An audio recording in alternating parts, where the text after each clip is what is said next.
at locations in Barcelona and several cities nearby.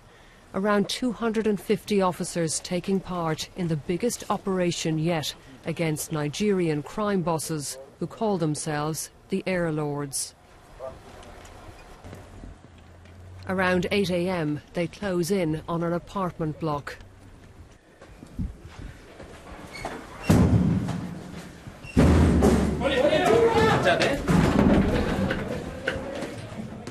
In seconds, they're inside, hunting for one of the targets on their list. They find him, still in bed.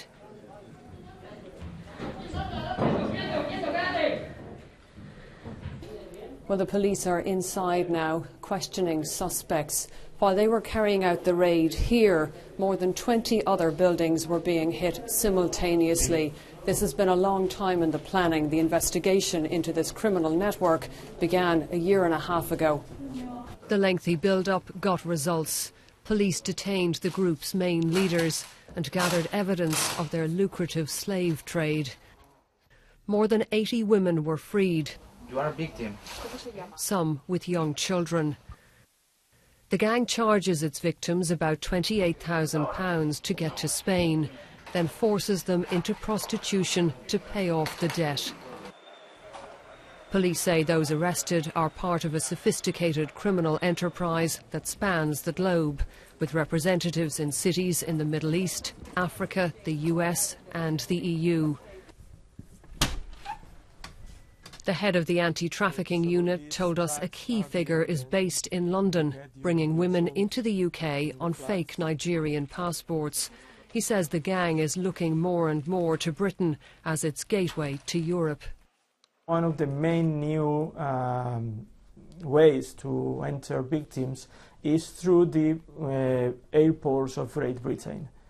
It's a different system to traffic people, and it needs always forgeries, and it's more expensive, but it's more secure. And we have detected that this is growing. Here in downtown Barcelona, the Nigerians are believed to have made millions from women working the streets in the shadows.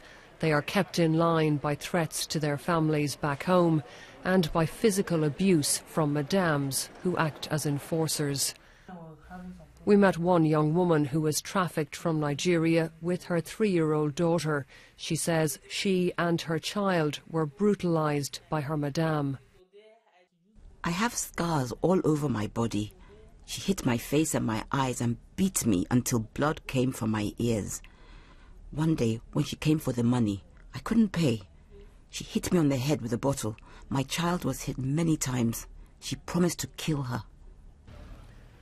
Police hope more women will be able to escape the streets here now the Nigerian traffickers have been rounded up. But they say their barbaric trade in human beings will continue elsewhere, including Britain. Orla Guerin, BBC News, Barcelona.